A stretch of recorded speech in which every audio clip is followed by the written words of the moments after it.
Hello and welcome to the Coach by Matthews Let's Talk podcast. This is our second episode, and if you listen to episode number 1, you'll know that we wanted to introduce ourselves before we got stuck into the good stuff. The last episode was all about me, which means today it's all about Mike. So let's get started. Mike, welcome to your own podcast.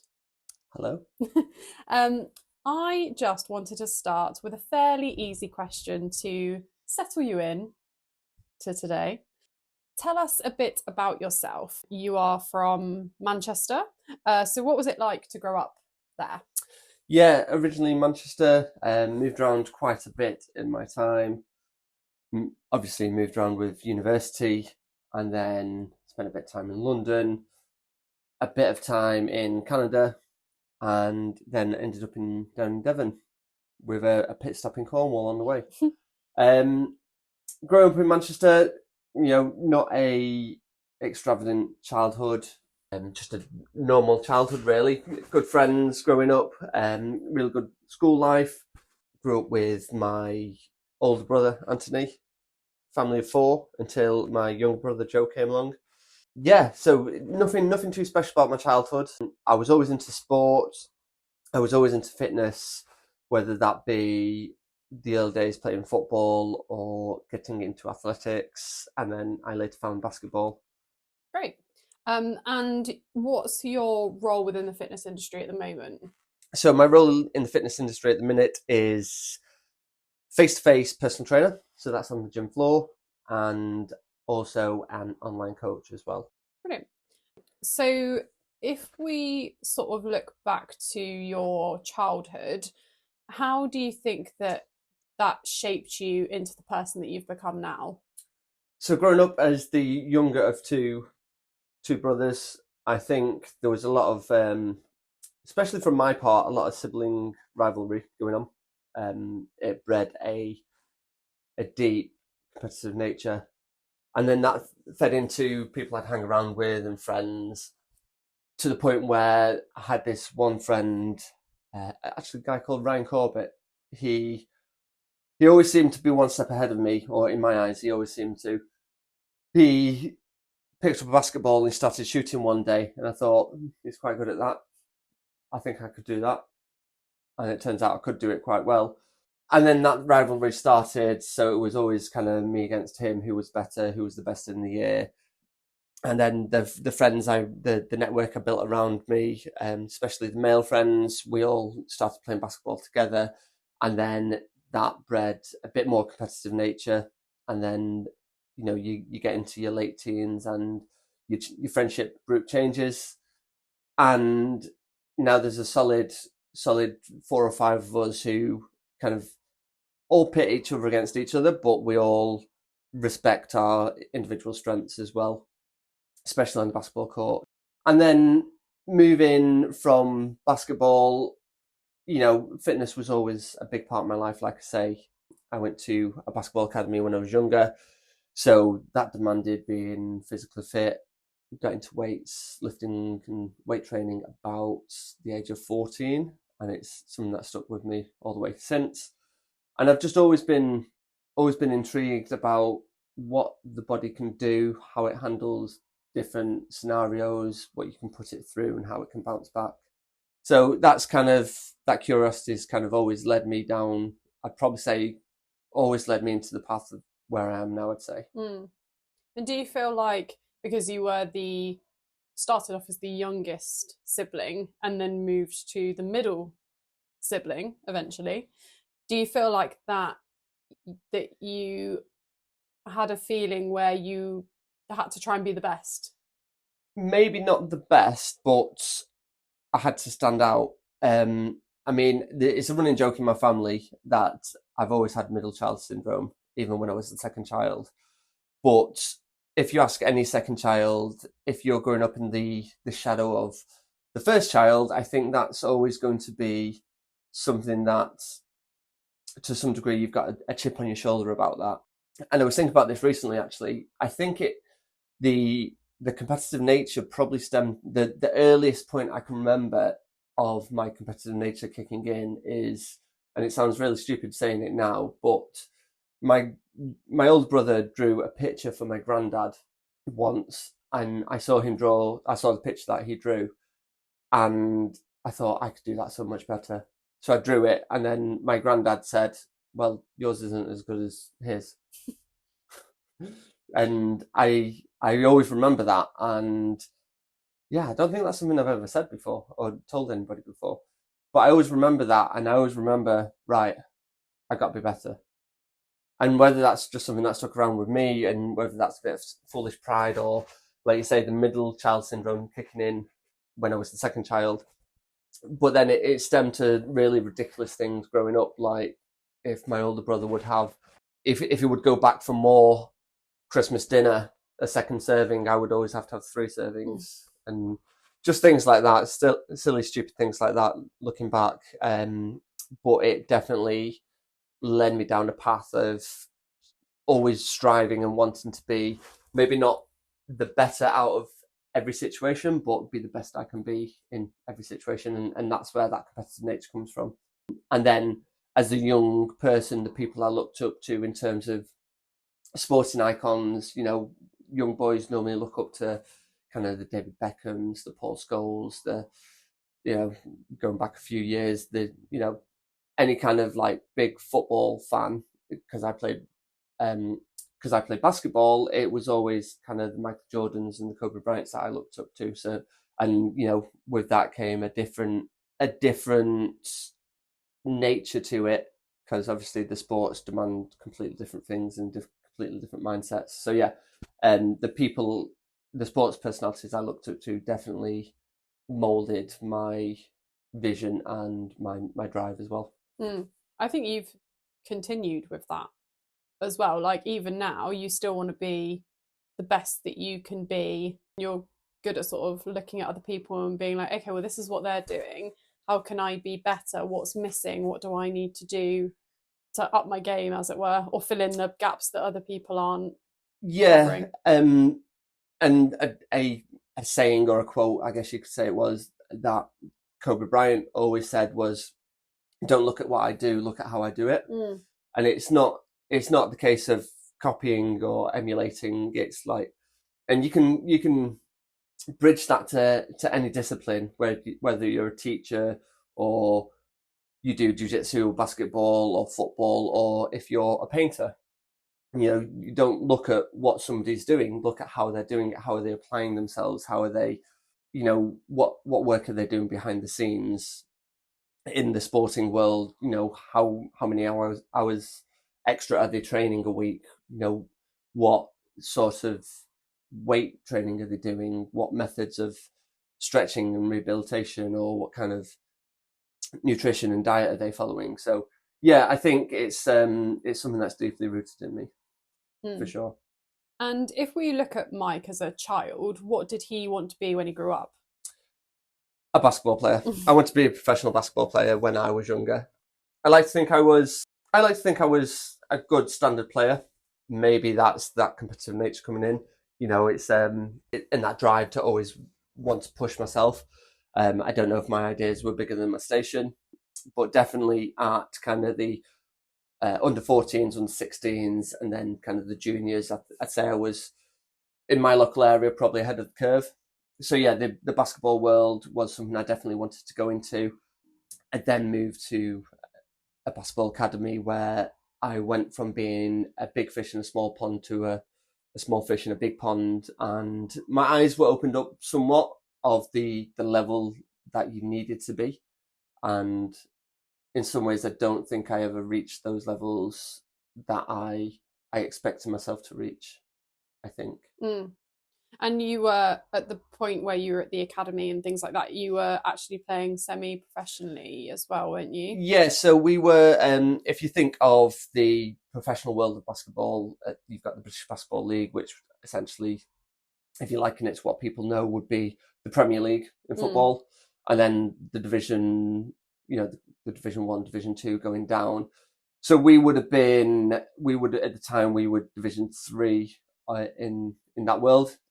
But for 19 to 21-year-olds, you've got a lot to battle with. And at the time, I'm sure we'll get into it, but at the time, I'd moved away from home, and there was, a lot of challenges that come with that. Finding yourself, finding what you enjoy, partying a little bit. Not that For a was, lot. not that was, well, I had my moments, but not that I was massive partier. But looking back, there is a sense of, if I'd applied myself slightly differently, where would I be today? I always think to myself, if I had the drive and the self-awareness that I have now, back then, how would things have turned out? But that's age, and that comes with time, I guess. Yeah. And it is that the drive that you had at the time, is that the reason why that didn't turn into a career for you, or was there another reason? I would say, hand on heart, looking back, I don't think I was good enough. I wanted to be. There was, I potentially, I just don't think I was good enough at the time. Which is okay. I'm fine with that, because it was a it was a fantastic part of my life. Moving, growing up in Stockport in Greater Manchester, and then moving up to Durham, 250 miles away from your family when you were 16, when most people do that at 18. I moved in with, I think there was 17 people in the academy, 18 people in the academy. We all lived together, we all grew together, we all went through, the learning of, the silly things of how to even cook pasta together, to dealing with relationships and first girlfriends, and there's a lot of firsts that we all share together. And I think, looking back now, if you were to put me in a room with any one of those, young lads, it's the kind of friendship that, you don't speak for years, and you'd pick up from day one, straight away. Just from where you left off. Nice. And then when we met, you'd gone totally off in a different direction. And you were working in the hospitality industry and were striving to become a manager. How do you go from basketball all the way through to hospitality? So, basketball was a massive part of my life, probably from the age of, I would say, 11 up until, say, maybe 24, 25, around that time.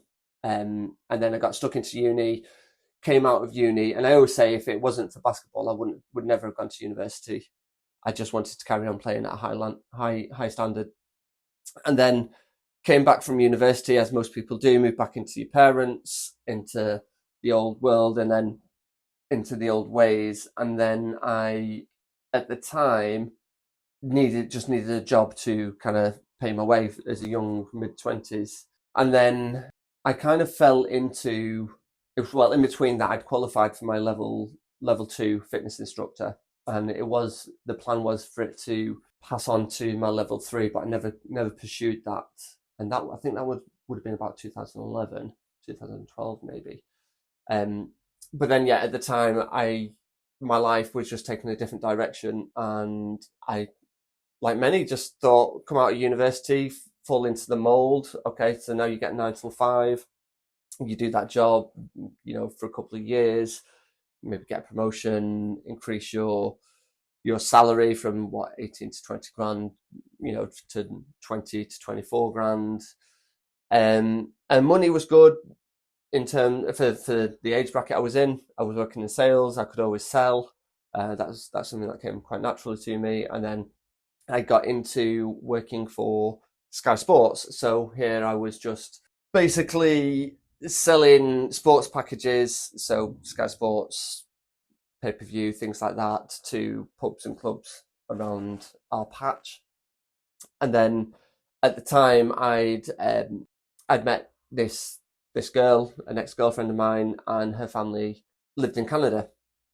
So we lived together for a year, and then she decided that she wanted to move back to Canada to live with her family.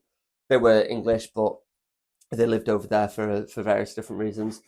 So we moved over there, and I worked in a gym over there, which was great. Really liked that, because that combined kind of the the selling and the, my passion for fitness, that combined those two roles.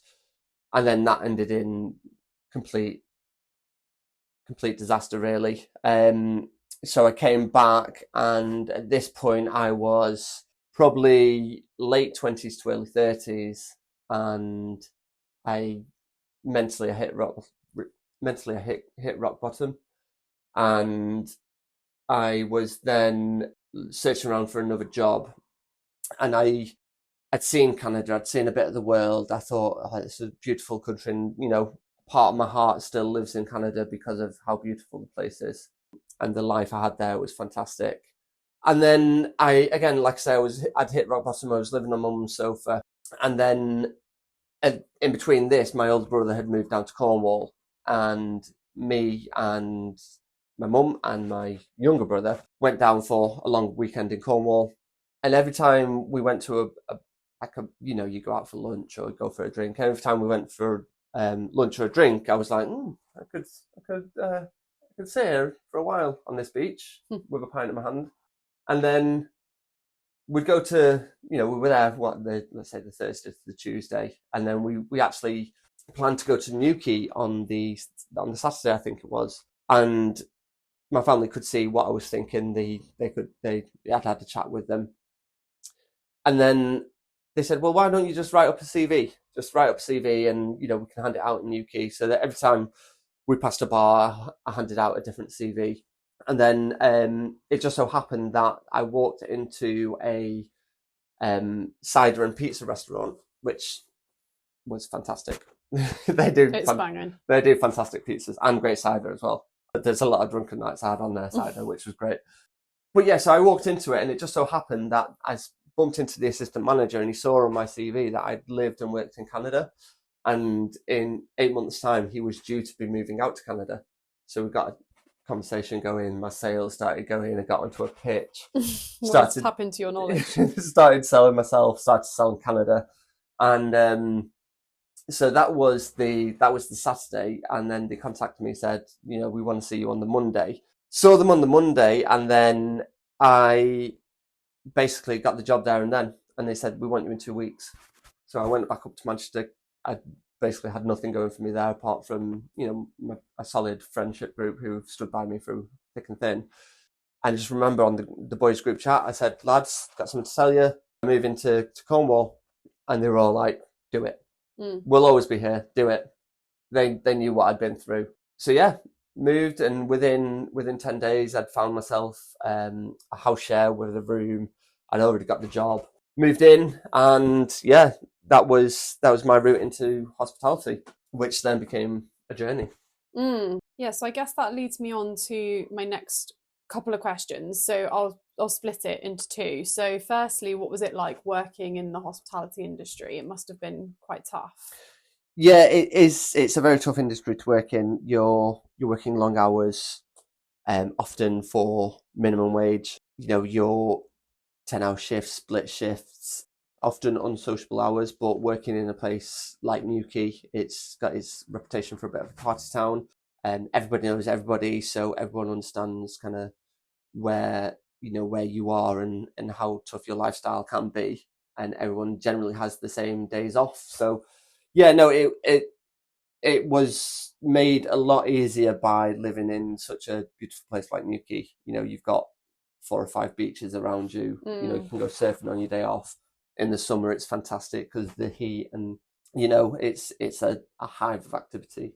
But yeah, the actual industry itself can be quite tough, and it can grind you down if you let it. And I guess if you're single, it's probably it's probably not so bad, because you probably don't really care as much about when you've got time off and things like that. Whereas if you're with someone or you've got a family or something, it's probably a bit more of a difficult industry to be in.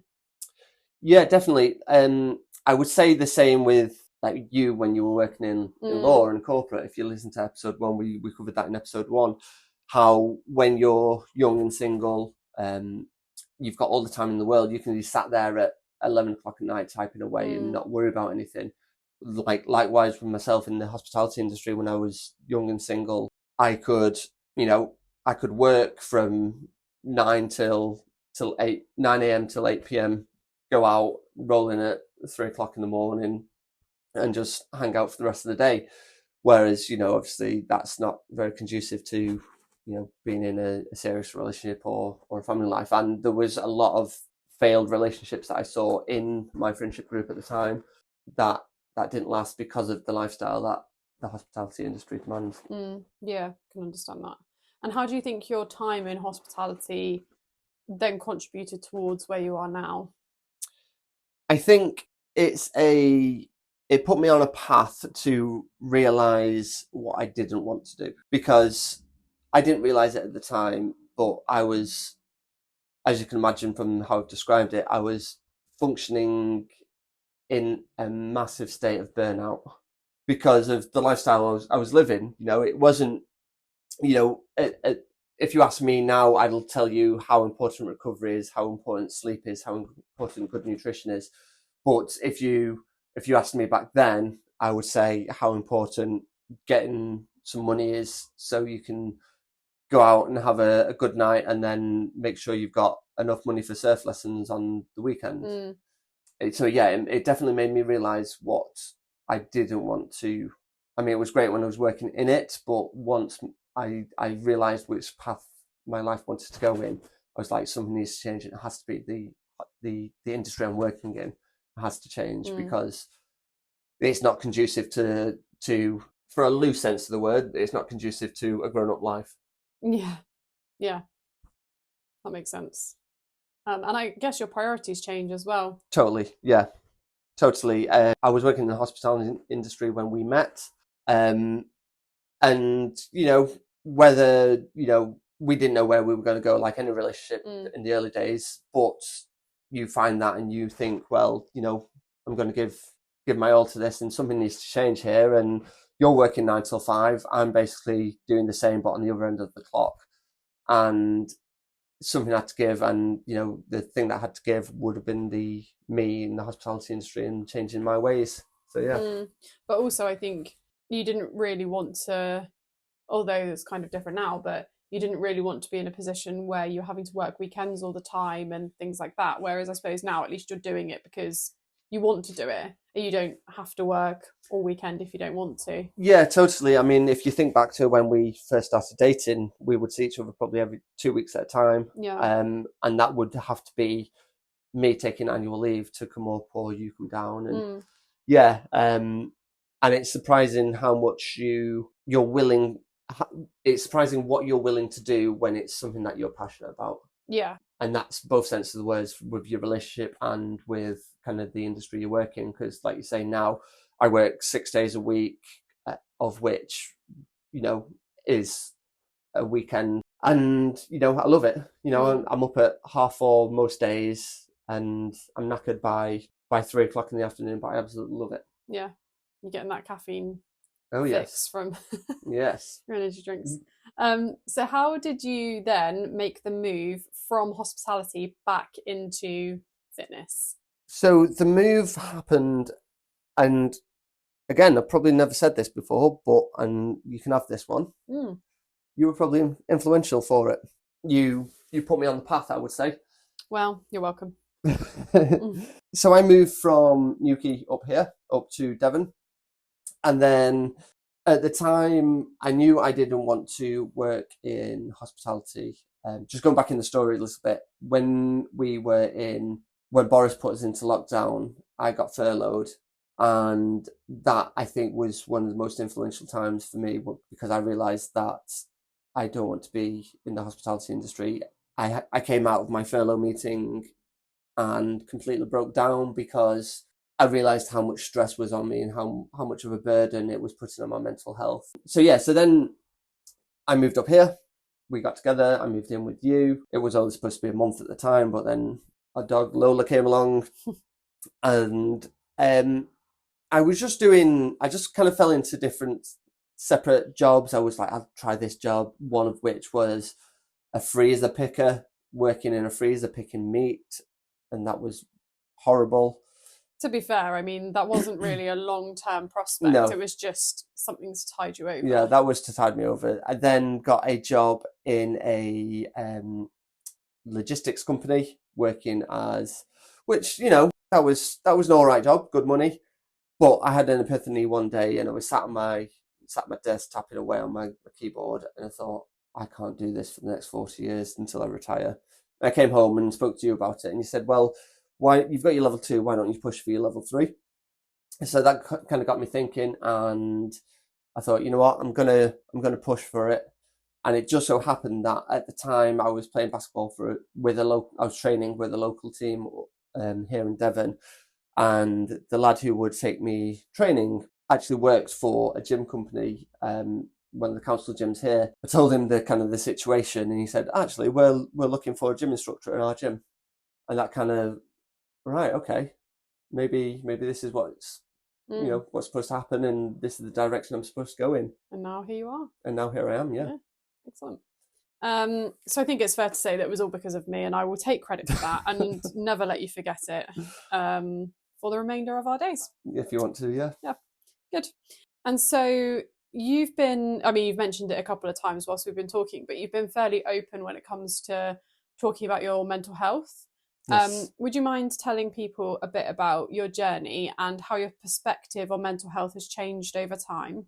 Yes, of course. And just precursor on this one, I think I have always been very open about talking about my mental health, and I think that is the way that it should be.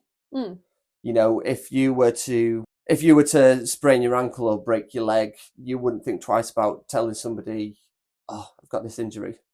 But if there's an injury in your brain or there's something going on within you, why do we shy away from it? So yeah, I have always been very vocal about my mental health and the journey I've been on. So my journey with mental health has been, again, I wouldn't say it's any particularly worse or better than anybody else's, because everyone's journey is individual to themselves.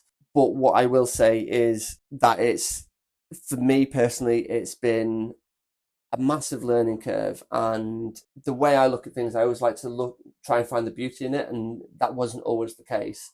But if I was to look back now and find the beauty in the journey that I've been on, I would say that it's really shaped me into who I am now. And I wouldn't be in this position now if it wasn't for the hardships that I've been through.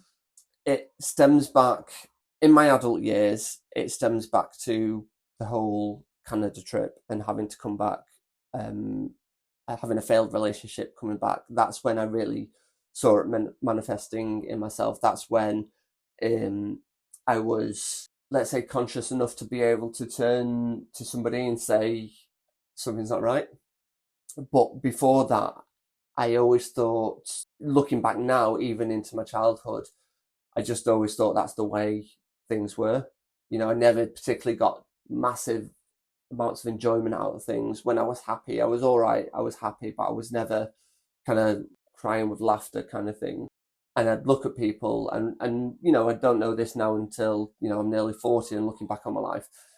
I'd look at people around me mess around in class and think, why are they so happy? Why are they so laughing so much? And, I never got that buzz. So yeah, but I think also as well, linking that to my sport, I think that was my absolute escapism. Basketball was my escapism. They say that singers feel their freest when they're on stage. I always felt, complete freedom when I was on the basketball court, whether that was training or playing in a match. It was just my complete escapism. So yeah, my mental health journey stems from my childhood. Without going too far into that, because we'd be here all day, it really manifested itself in my mid to late 20s when I came back from Canada from that failed relationship. And it took me on a journey of depression and anxiety, deep depression more than anxiety, but they often go hand in hand, as you hear a lot of the time. And to my worst, I was often, I couldn't hold the job down because I couldn't put that face on. I couldn't keep that face up of, the happy, perfect life and smiling through the day, and especially sitting in an office. I just couldn't do it, to the point where I would get in at 9 o'clock into the office and think, right, I've got 3 hours. Keep your face on for 3 hours. Then I'd go and sit in the toilets for an hour and cry. And then I'd think to myself, right, you're back here now. You've only got a couple of hours till you get home. And you get home, and I'd just be completely whacked and drained for the day. Yeah, and then going from there to working in hospitality, I kind of, looking back, I did kind of run away from life at the time, because I felt like a massive failure off the back of the relationship from Canada. I look at all the people around me, and they'd spent their time passing their driving tests, getting good jobs, working through the ranks. A lot of them had houses, and a lot of them had, potentially, they had good relationships with partners and potentially babies on the way, and I had none of that.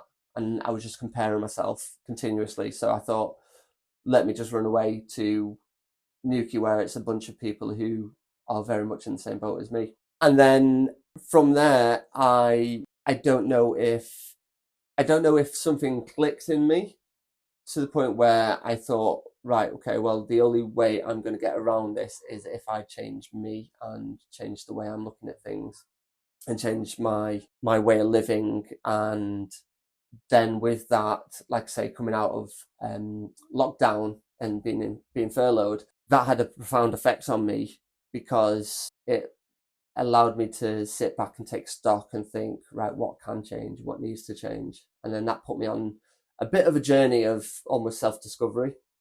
I read a book in lockdown, Good Vibes, Good Life by Vex King, which I think I ordered for you and sent it to you. Yeah, would highly recommend to anyone, actually. I'd say that book was the one that changed everything for me. It just completely changed my perspective on everything. And then I started thinking to myself, right, what can change? Let's start looking at just the small things. And I didn't realize at the time that I was then building new habits and new forms and new barriers of how to protect my own mental health. And then looking back now, it's quite strange, because I do a lot of that with the clients I work with on a one-to-one basis, because we said it quite recently, is a lot of people, they don't need physical change, they need mental change.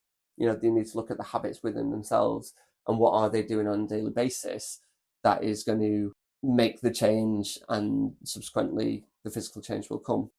So my journey has been very colourful, very complex. I'm very grateful for it.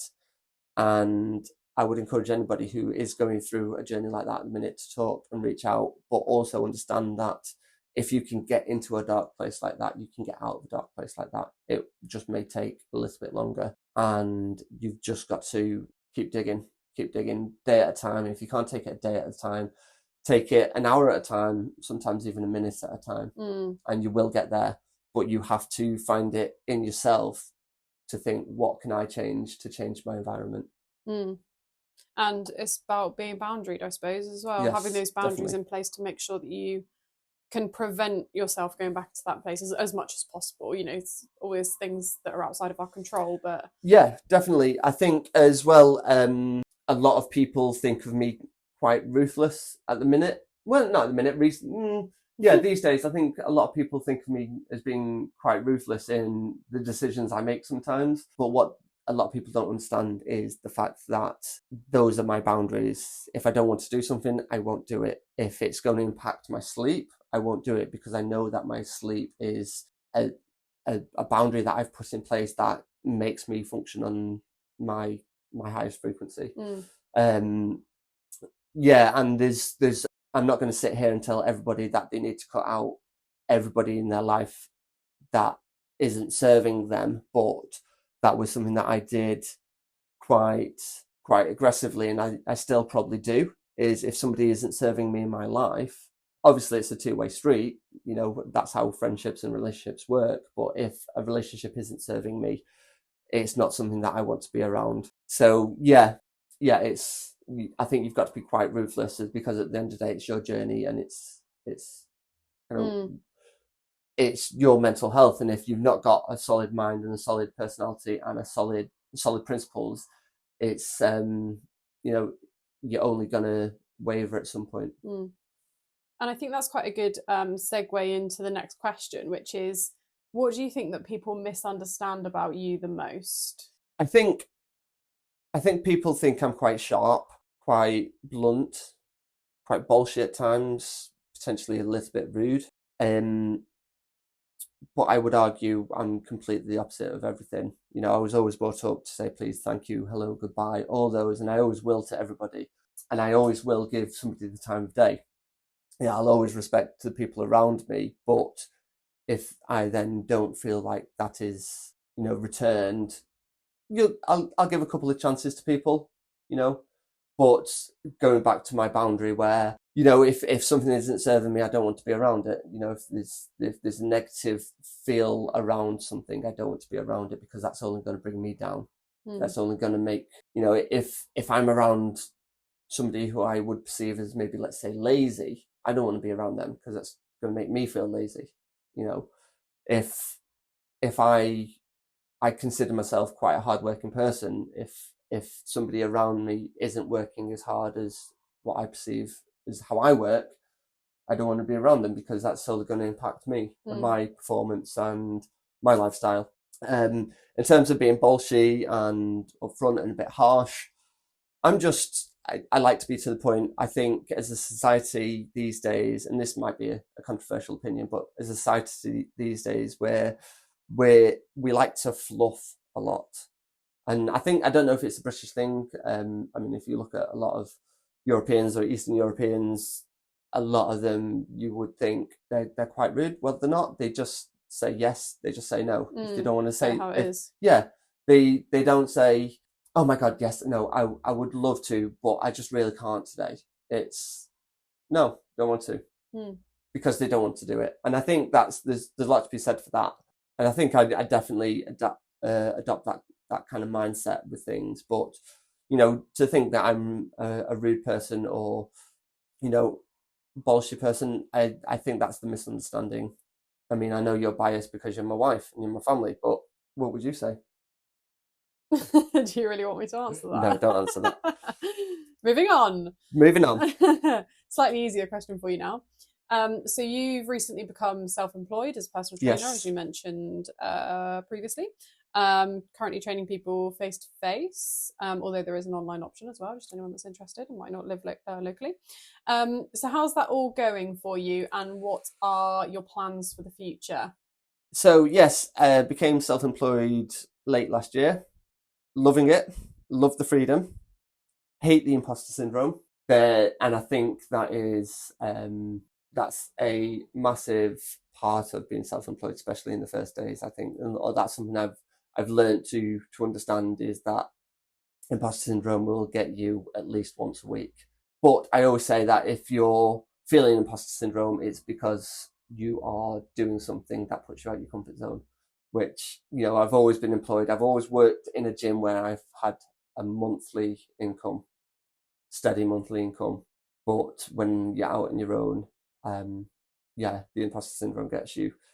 But somebody did tell me just before I started working self-employed, they were like, once you take that leap, you find a different gear that you didn't know you had. And I've definitely found that gear. I guess it's kind of a bit of fear. Like, yeah, definitely. If you're in employment, you can maybe not coast, but you don't have to put your all in if you don't want to, because you're getting that monthly salary. Whereas when you're self-employed, you've got the fear of, okay, if I don't do the work, I'm not going to get paid. Exactly, yeah. And then your wife will be on your back. Yeah, exactly. Totally that. But also as well, I think there's, from my personal viewpoint, is I think there's a lot of coasting in the fitness industry and a lot of fluffing things up. So, people like to talk themselves up, but you'll find that the people who like to talk themselves up are always the people who are coasting and not putting the work in. And going back to that bit of advice that you find yourself as a gear that you didn't know you had. Once you find that gear, you're like, well, okay, well, if this is going to be a success, this is down to me. This is on me. And yeah, I think it's a challenge, but it's a challenge that I've been building up to since since way back to 2011-12, because it's something that I've always wanted to it's always been on my radar. I wouldn't say it's always something I've wanted to do, but it's always been on my radar, is to work for myself. But it's definitely within the last 5 or 6 years, it's something that I've wanted to really push for. And I'm secretly proud that I'm now at the stage where I can work for myself. I have the freedom and the wealth of time to, say that I work for myself. But that doesn't mean that I need to take my foot off the gas, because, this industry can't get lazy, because there's always somebody who's going to be nibbling at your heels. But no, I absolutely love it. I love the freedom of time that I have. I love the fact that I can choose my own hours. Like I said earlier, my day starts probably about 4:30, and I'm normally done by at least, bare minimum is 2:00. I'm normally home by 1:00. Within that, I've taught 2 classes, probably done 2-3 clients, and so it's a great industry to be in. It's a great position for me to be in at the minute. It's very scary, but I don't take that for granted. And the faith that my current clients have in me, with their own fitness journeys, their own mental well-being, their fitness goals, their nutrition goals, I don't take any of that for granted, and I'm massively thankful for that. What's for the future? I'm just going to keep grinding with it, keep plugging away, and building up the Coach by Matthews brand. We have the Coach by Matthews Academy coming out later this year. We're just doing the finishing touches now. Everything is done with it. I just need to polish it up. The Coach by Matthews Academy is a 6-week course that we've developed.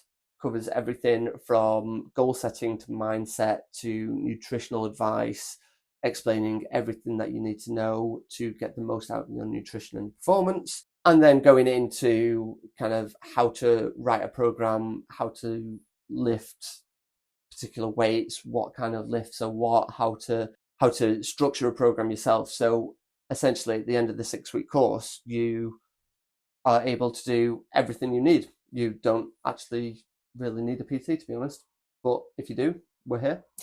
So that will be launching soon. That is on our app. So you work through it's a 6-week course with 6 modules. You work through the modules. I think there's 50 plus videos on there. You work through that, and then there's a group aspect to it as well. So we'll be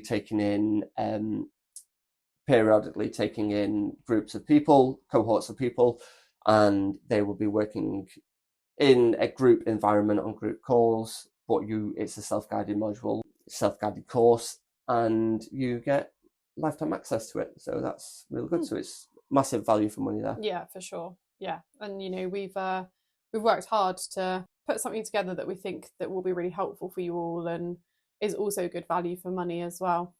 Yeah, very, very good value for money. We're hoping to launch in a couple of weeks, so look out on the socials for that, for sure.